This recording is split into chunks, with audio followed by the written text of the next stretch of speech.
전능하신 하나님의 이름을 찬양합니다. 오랜만에 인사드립니다. 그동안 교회를 떠난 게 아니고요. 일부 예배 열심히 참석하고 예배드리고 있었습니다. 혹시라도 오해하시는 분이 계실까봐 말씀드립니다. 오늘 하나님께서 주시는 말씀 함께 읽겠습니다. 요한복음 7장 1절에서 9절까지의 말씀입니다. 요한복음 7장 1절에서 9절까지의 말씀.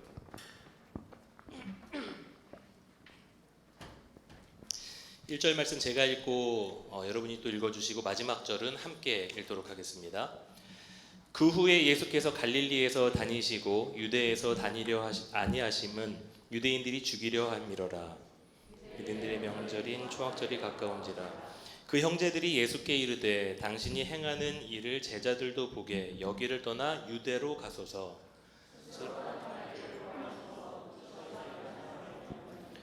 이 일을 행하려 하거든 자신을 세상에 나타내소서 하니 이는 그 형제들까지도 예수를 믿지 아니함이로라. 예수께서 이르시되 내 때는 아직 이르지 아니었거니와 너희 때는 늘 준비되어 있느니라. 세상이 너희를 미워하지 아니하되 나를 미워하나니 이는 내가 세상의 일들을 악하다고 증언함이라. 너희는 명절에 올라가라. 내 때가 아직 차지 못하였으니 나는 이 명절에 아직 올라가지 아니하노라. 함께 읽겠습니다. 이 말씀을 하시고 갈릴리에 머물러 계시니라. 아멘. 잠깐 기도하겠습니다. 하나님 아버지, 주님의 말씀이 임하는 이 한날이 될 수 있도록 인도하여 주시고 하나님의 음성에 순종할 수 있는 한 주간이 될 수 있도록 축복하여 주옵소서. 예수님의 이름으로 기도드립니다. 아멘. 오늘 본문 내용은 제목은 자신을 세상에 나타내소서입니다. 이 본문은 지난 매일 성경 본문을 통해서 묵상한 내용을 조금 정리해서 여러분과 함께 나눕니다. 첫 번째 함께 나눌 내용입니다. 오늘 2절에서 4절까지의 말씀을 함께 읽어보겠습니다. 시작. 유대인의 명절인 초막절이 가까운지라. 그 형제들이 예수께 이르되 당신이 행하는 일을 제자들도 보게 여기를 떠나 유대로 가소서. 스스로 나타나기를 구하면서 묻혀서 일하는 사람이 없나니 이 일을 행하려 하거든 자신을 세상에 나타내소서. 요한은 지금 이 시기가 초막절이라고 언급하고 있습니다. 초막절은 여러분 잘 아시다시피 이스라엘의 아주 큰 명절이고요. 디아스포라 유대인들이 이 명절날 성지순례를 와서 함께 모여서 하나님을 예배하는 명절입니다. 아마 그래서 이 예루살렘 안팎으로 온 유대 그리고 이스라엘이 굉장히 수많은 인파로 가득 차 있을 것이다 라고 한번 상상해 보시면 좋을 것 같아요. 자, 이런 상황에서 오늘 예수님의 형제들이 등장합니다. 여러분, 예수님도 형제가 있는 분이셨어요. 4명의 남동생이 있었습니다. 우리가 잘 아는 야고보서의 저자인 야고보, 그리고 요셉, 시몬, 그리고 유다입니다. 네, 여러분 놀라지 마세요. 예수님에게는 배다른 여동생들도 있다라고 성경에 기록해 있습니다. 자매들도 있었어요. 그 형제들이 오늘 예수님께 말하고 있는 겁니다. 뭐라고 얘기하냐면은 형님 여기 지금 도대체 뭐하고 계십니까? 왜 갈릴리 총구석에서 지금 뭐하고 계십니까? 지금 아주 큰 명절이고 수많은 인파들이 지금 모여 있는데 이 총구석을 떠나 빨리 유대로 가셔서 형님이 어떤 분이신지를 보여줘야 되지 않겠습니까? 라고 이야기합니다. 지금이 적기라고, 지금이 가장 좋은 타이밍이고 그때라고, 그래서 이제 당신의 이름을 드높일 때고 당신이 영광 받을 때입니다 라고 이야기하는 듯한 뉘앙스예요. 근데 마치 예수님의 든든한 서포터가 되어주는 것 같습니다. 그런데 오늘 이 요한복음에서는 요한 사도가 이 형제들이 영적인 상태를 정확하게 간파하고 5절에서 이렇게 말씀합니다. 이는 그 형제들까지도 예수를 믿지 아니함이로라. 형제들이 예수님을 믿지 못했다라는 것이 무슨 의미인가? 어떤 예수님을 믿지 못했다라는 것인가? 바로 예수님이 하나님이시고 그분이 어떤 일을 하셔야 될지를 형제들은 모르고 있었어요. 형제들이 믿고 있는 자신의 큰 형님 예수님은 이제 곧 유대와 온 이스라엘을 통일시키고 그리고 로마의 압제로부터 정치적으로 구원해 줄 메시아인 형을 믿고 있었겠죠. 만약에 자기의 큰형님이 출세해서 왕이라도 된다면 자기들은 로열 패밀리잖아요. 얼마나 당당하고 그 시기가 얼마나 또 기다려지겠습니까? 이게 예수님의 형제들의 머릿속에 그리고 있는 시나리오가 아니었을까 한번 생각을 해봅니다. 자, 오늘 이 형제들이 말하는 것을 한번 자세히 살펴보기 원하는데요. 4절 말씀에 스스로 나타나기를 구하면서 묻혀서 일하는 사람이 없나니 이 일을 행하려 하거든 자신을 세상에 나타내소서라고 말합니다. 자신을 세상에 나타내소서. 겉으로 보기에는 그럴듯한 믿음의 고백처럼 보입니다. 그런데 요한은 말하죠. 그들은 예수를 믿지 아니함이로라.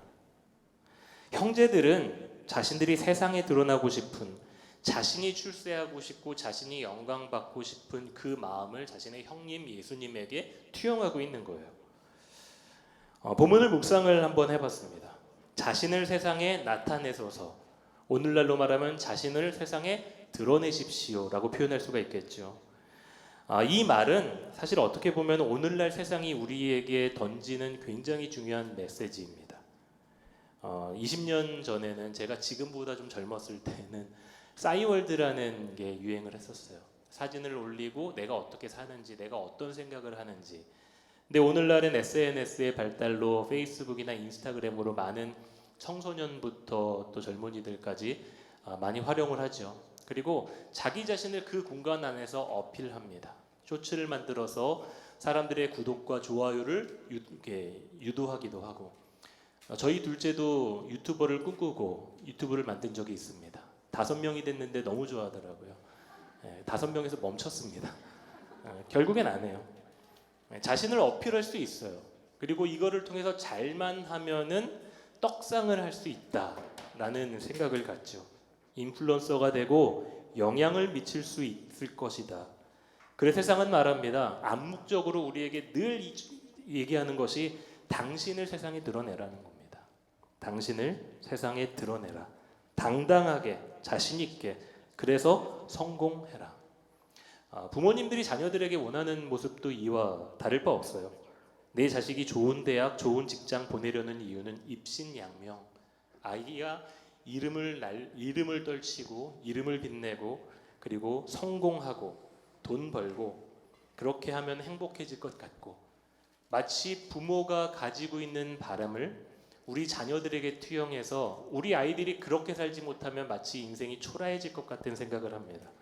그래서 사람들이 명성, 인기를 추구하며 살아가죠. 2011년도부터 2015년도까지 방영했었던 예능 프로그램이 있는데요. Let Me In이라는 프로그램입니다. 보신 분이 있으실지 모르겠어요.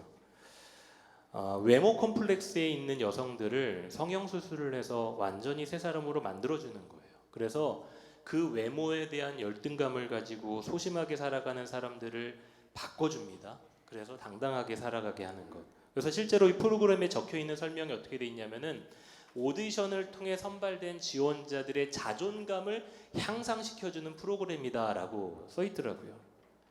근데 여러분, 이 프로그램이 던지는 메시지가 무엇인가? 이제 세상 속에 떳떳하고 당당하게 드러내세요 라고 메시지를 던지고 있어요. 세상에 당신을 드러내세요. 희망을 주는 메시지고 너무나도 용기를 북돋아주는 메시지예요. 그런데 이 말에 붙는 전제 조건, 바뀌고 나서, 변하고 나서, 세상이 추구하는 것 갖추고 나서, 세상이 원하는 것 조건 갖추고 나서, 그러고 나서 세상에 드러내고 부와 인기와 명예를 누려라. 세상의 메시지예요. 여러분, 그럴듯합니다. 그런데 생각해보면 어느 누구도 그들에게 당신은 당신 자체로 아름답습니다 라고 이야기하는 사람은 없다라는 거예요. 당신은 지금 있는 그대로 멋집니다 라고 말해주는 사람이 없다라는 것이 너무나도 아쉽습니다. 어느 누구도 당신 자체로 세상 속에서 당당하고 떳떳하게 살라고 말해주는 사람이 없어요. 세상의 기준 갖추고 그러고 나서 세상에 당신을 드러내십시오. 여러분, 꼭 고쳐야 미인인가요? 꼭 고쳐야 아름다운 사람인가요? 꼭 세상의 기준을 갖춰야만 이 프로그램이 정의한 대로 자존감이 향상되는 것일까요? 전혀 아닙니다. 이 프로그램에 참여한 한 지원자는 남자친구가 있는 분이 또 계시더라고요. 그 말은 그 모습 자체로 사랑해 줄 수 있고 받아줄 수 있는 사람이 있다라는 거죠. 보면서 이런 것들을 보면 생각을 합니다. 그렇다면은 자존감이 낮은 것인가? 자존감 문제가 아닙니다. 자존감을 회복시키기 위해서가 아니라 세상의 기준을 충족시키고자 하는 것이죠. 그게 내 자존감과 연결된다라고 착각하고 있는 겁니다. 여러분, 만약에 내가 세상의 기준을 갖추고 세상의 미의 기준을 갖춰야만 자존감이 회복되는 기준이라면 불운의 사고로 인해 피부가 녹아내려서 수술을 받아야만 했었던 이지선 교수님, 그리고 선천적으로 팔다리가 없이 태어난 닉 부이치치, 여러분, 저는 이분들이 더 아름다운 사람이라고 생각을 합니다. 왜냐하면 이분이 아름다운 이유는 자신의 약점을 극복하고 세상 속에 자신들을 당당하게 드러내서가 아니에요. 자신의 약점을 통해서 하나님께 영광을 올려드렸기 때문에, 그래서 저들의 인생은 아름다운 인생인 거예요. 오늘 본문으로 돌아와서 여러분, 예수님은 세상에 자기의 이름을 드러내려고 오신 게 아니에요. 형제들의 착각이었어요. 예수님은 하나님의 영광을 드러내기 위해 오셨어요. 예수님의 산상수훈 중 이런 말씀하시죠. 너희의 착한 행실로 사람들이 너희를 존경하게 하라 라고 말씀하지 않으셨습니다. 너희의 착한 행실을 통해서 사람들이 하나님께 영광 올리게 하라 라고 말씀하셨어요. 오늘 우리가 여기서 살펴보아야 될 중요한 단어가 하나가 있어요. 8절 말씀을 한번 읽어보겠습니다. 시작. 너희는 명절에 올라가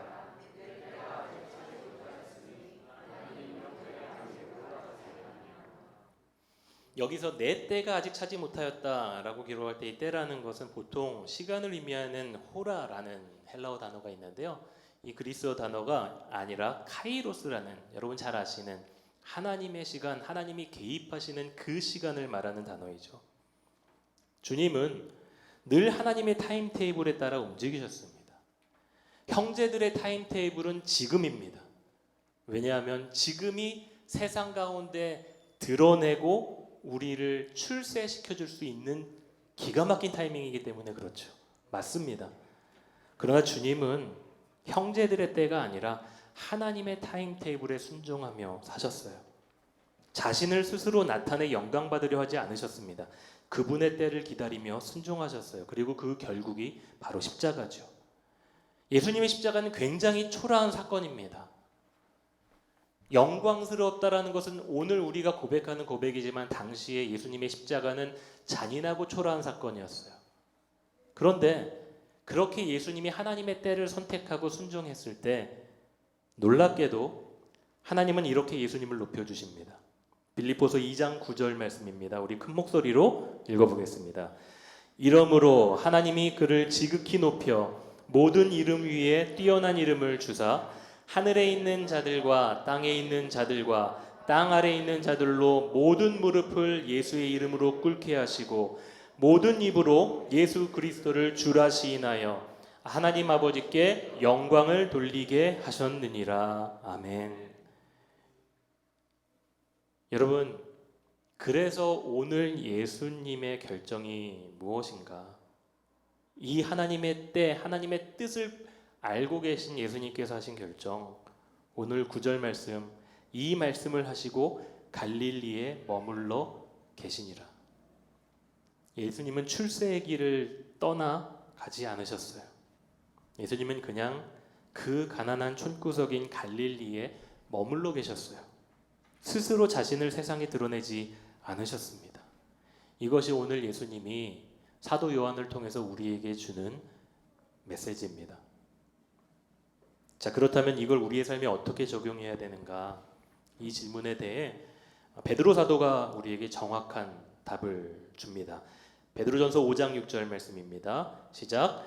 그러므로 하나님의 능하신 손 아래서 겸손하라. 때가 되면 너희를 높이시리라. 아멘. 여기서 말하는 때가 카이로스, 하나님의 시간입니다. 따라서 우리가 하나님의 능하신 손에서 겸손하게 살아갈 때, 세상 사람들은 지금 출세길이 열렸다고 세상에 너의 이름을 드러내고 너를 나타내라고 유혹하고 재촉하는 그 시기에 하나님의 능하신 손 아래서 겸손하게 살아가고 그분의 뜻 아래서 순종하며 살아갈 때, 하나님은 하나님의 때에 반드시 우리를 높여주신다라고 분명한 약속을 해주시는 겁니다. 여러분, 이 약속을 믿으시기를 축복합니다. 때가 되면은 주님은 우리를 높여주세요. 여러분, 사람들의 찬사와 박수가 나를 당당하게 하는 게 아니에요. 하나님의 시간 안에서 순종하며 사는 것이 떳떳하게 하는 거죠. 내가 나를 스스로 높이는 것이 나를 당당하게 해주지 않습니다. 내가 세상의 기준을 갖추고 그렇게 살아가는 것이 내가 떳떳하게 살 수 있는 길이 아닙니다. 우리 그리스도인들에게는. 여러분, 진짜 우리가 하나님의 때에 순종하고 살아갈 때, 저는 그렇게 경험을 합니다. 내가 말씀 안에 충만할 때 내 스스로가 더 세워진다라는 느낌을 받아요.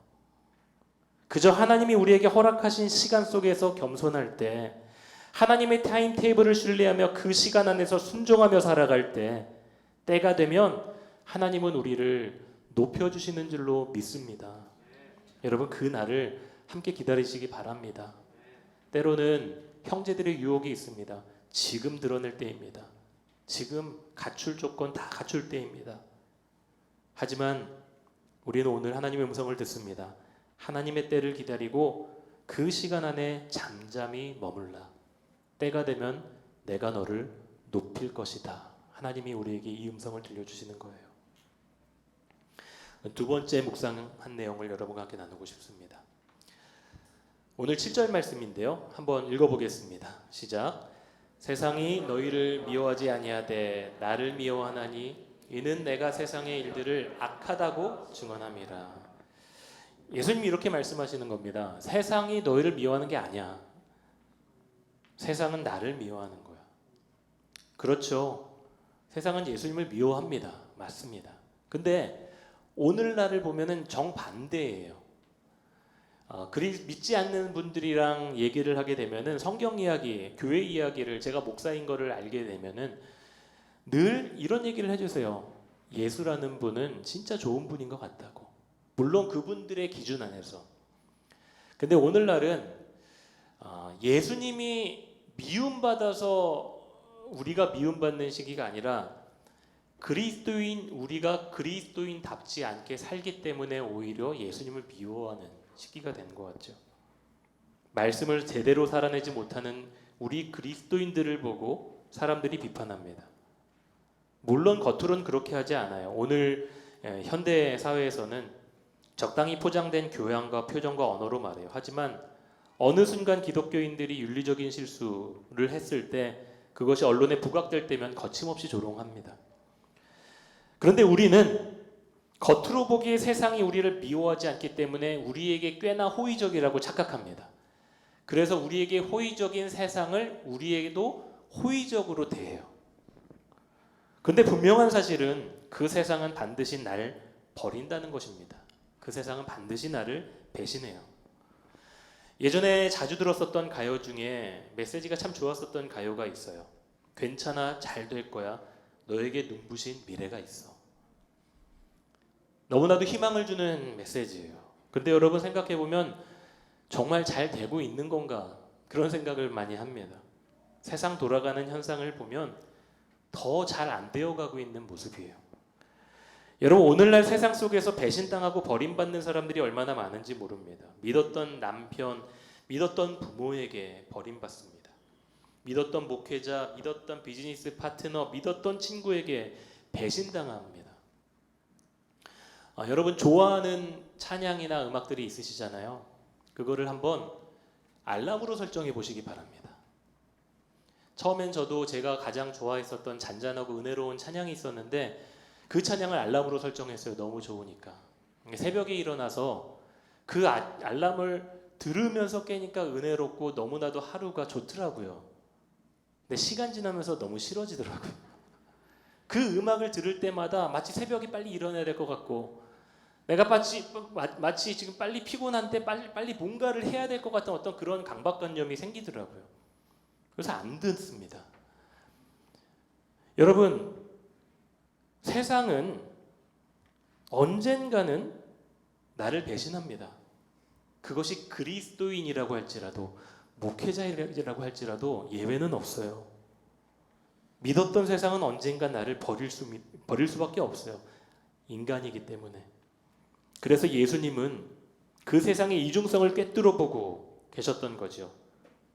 이는 내가 세상의 일들을 악하다고 증언함이라. 형제들은 세상 속에 예수님이 드러내기만 하시면 세상이 예수님 편이 되어주실 줄 알았어요. 그러나 예수님은 형제들이 보지 못하는 것을 보셨습니다. 언젠간 등 돌리고 배신할 사람들을 본 거죠. 세상의 이중성과 악을 보신 것입니다. 그리고 그것을 무엇이라고 하는가? 바로 분별력이다라고 이야기합니다. 요한일서 4장 1절 말씀 함께 읽겠습니다. 사랑하는 자들아, 영을 다 믿지 말고 오직 영들이 하나님께 속하였나 분별하라. 많은 거짓 선지자가 세상에 나왔음이라. 여기서 세상은 거짓 선지자들이 판치는 세상입니다. 근데 이 거짓 선지자들이 오늘날 우리에게 똑같이 둔갑해서 찾아오고 있잖아요. 문화라는 이름으로, 또 영화라는 이름으로, 음악이라는 이름으로 수많은 거짓 선지자들이 우리 세상 가운데 펼쳐져 있습니다. 요한이 성도들에게 권면합니다. 그 영들이 하나님께 속하였는가 분별하라. 분별하지 못하면 우리는 넘어갑니다. 여러분, 세상을 분별할 수 있는 지혜가 임하는 이 한날이 되시기를 주 이름으로 축복합니다. 그런데 우리는 분별보다는 분석하는 게 익숙해요. 각종 데이터를 분석하는 것엔 탁월합니다. 그런데 분석력은 탁월한데 분별력은 없어요. 여러분, 과학이라는 것은 분석의 아주 1인자죠. 그러나 분별력 없는 과학기술이 수많은 피해를 남깁니다. 오늘 우리가 교회에 오면서 체감한 공기가 바로 거기서 나타나는 거예요. 환경오염, 전쟁, 과학기술의 양면성을 보지 못한 결과죠. 아무리 좋은 영양제를 먹어도 어떤 영양제는 나에게 득이 되는 것이 있다면 또 어떤 사람에게는 그것이 독이 될 때가 있습니다. 기업도 시장을 분석합니다. 정치인들도 민심을 분석해요. 그런데 정작 놓치고 있는 것은 분석하는 대상이나 분석하는 결과나 모든 것이 악하다라는 것, 사람들은 악하다라는 것을 잊고 살아요. 분석하고 가장 좋은 대안을 내놓지만 사람들은 자기에게 조금만 피해가 오면은, 조금만 불이익이 오면 가차없이 등 돌리고 떠나는 게 사람이고 소비자입니다. 신앙에 있어서도 마찬가지입니다. 수많은 사람들이 성경은 잘 분석해요. 그러나 분별력 없이 성경을 분석했을 때 오용하고 또 잘못 인용합니다. 여러분, 때로는 하나님의 말씀이 폭력이 될 때도 있다라는 사실을 우리는 경험해요. 왜요? 분별하지 못하는 연약한 인간의 실수죠. 또한 분별력이 없는 신앙인들은 그럴듯한 논리와 분석에 혹해서 넘어갑니다. 목회자도 신천지나 구원파에 빠지는 세상입니다. 구원파의 창시자가 장로교 목사였다고 하더라고요. 여러분, 이런 일들은 가정에서도 일어납니다. 여러분, 우리 부모님들은 자녀들에 대해서 너무 잘한다라고 생각하시잖아요. 네. 저도 저희 자녀들을 너무 잘한다고 생각해요. 어렸을 때부터, 밥 먹일 때부터, 키울 때부터 자라오면서 아이들의 성향을 다 파악하고 알아요. 너무 잘한다고 생각하니까 부모님들은 늘 정답만 얘기해요. 내가 경험해봤더니 주하나 이런 거는 이렇게 해야 되고 이렇게 살아야 된다. 여러분, 맞습니다. 우리 부모님들이 아이들을 바라보면서 분석하는 건 너무나도 정확해요. 그러나 한 가지 우리가 잊고 있는 게 분별력이 없다라는 겁니다.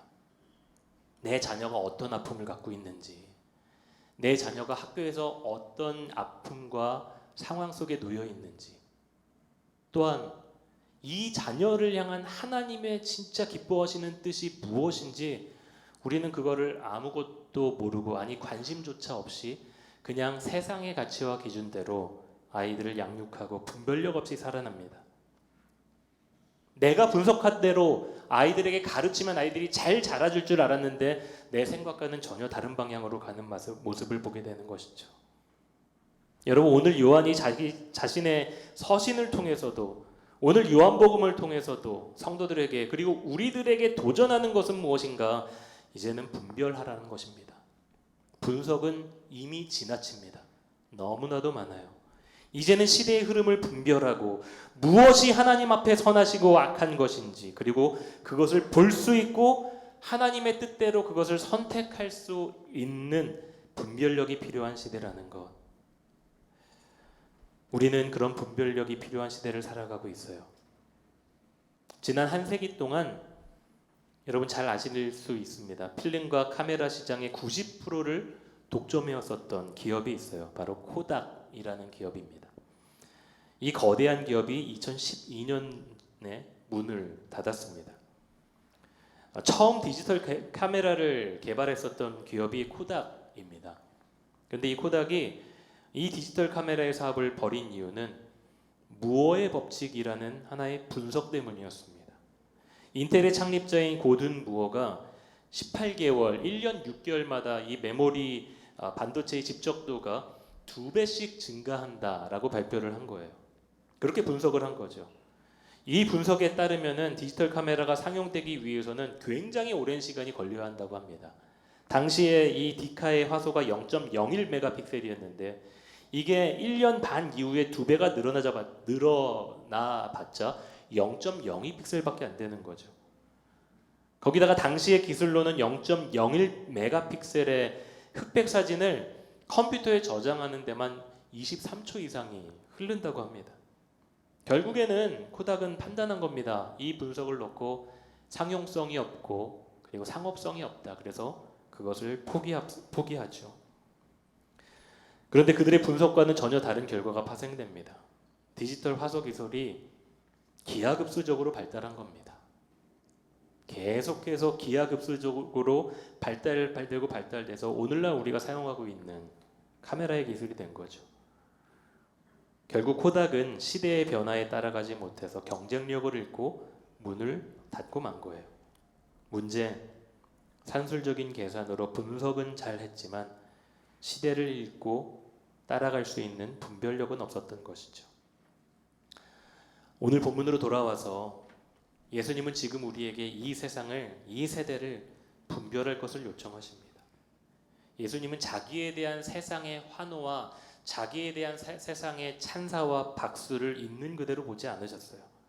그 세상의 이중성과 악을 보시고 분별하셨어요. 그리고 결국 예수님을 호산나 외치며 칭송하던 그들이 예수님을 십자가에 못 박으라고 그렇게 폭력적으로 시위하는 성난 군중으로 바뀌게 됩니다. 사랑하는 성도 여러분, 세상을 분별할 수 있는 지혜가 임하는 은혜가 저와 여러분에게 넘치시기를 바랍니다. 예수님은 지금 우리에게 세상을 분별할 것을 요청하세요. 분석하는 것은 이제 그만. 너무나도 많습니다. 인터넷만 틀어보면은 정보의 홍수, 사상의 홍수, 유튜브만 틀어보면 모든 것이 다 알 수 있고 배울 수 있어요. 그런데 정작 분별력은 없어서 늘 한쪽에만 쏠려 있고 한쪽에만 치우쳐져 있는 우리의 모습을 발견합니다. 예수님은 세상의 이중성과 악을 보시고 분별하셨어요. 그리고 주님은 하나님의 시간 안에 순종하며 하나님이 기뻐하시는 선택을 하셨어요. 그것이 바로 십자가입니다. 유대인들은 그들의 성격 분석에 의하면 전혀 다른 모습으로 예수님이 오신 거예요. 그러니까 비판하고 그러니까 예수님을 저주하죠.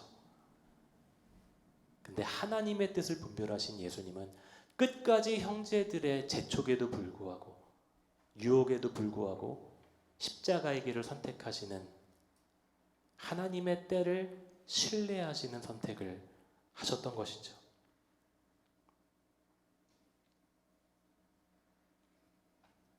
미디어의 발달, 수많은 정보와 사상들이 홍수처럼 쏟아질 때 이 정보의 바닷속에서 무분별하게 받아들이는 정보들, 그것이 우리의 분석을 왜곡되게 만들고 분석이 낳은 이중적인 결과를 체감하며 살고 있는 이 시대, 그리고 저마다 자신만이 분석력이 자신의 정답이라고 외치며 주장하지만 그 결과로 깨어지고 분단되고 아픈 이 시기, 우리가 얼마나 크게 절감하고 있는지 모릅니다.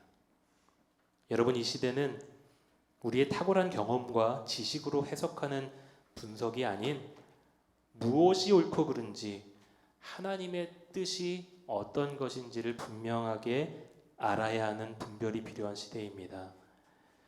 이 분별력이 저와 여러분 가정, 삶뿐만이 아니라 특별히 우리 젊은 청년들과 자녀 세대들에게 충만히 임하는 은혜가 넘치시기를 주님의 이름으로 축복합니다.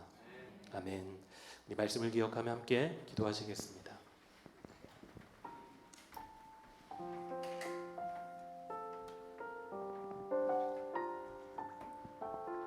이 시간 두 가지 기도의 제목을 놓고 함께 기도할 텐데요. 첫 번째 기도하시겠습니다. 하나님, 세상을 분석하는 것에 너무나도 익숙했고 그 분석으로 판단하고 그 분석으로 주장하고 그 분석으로 강요하는 일에 익숙했었던 우리 세대입니다.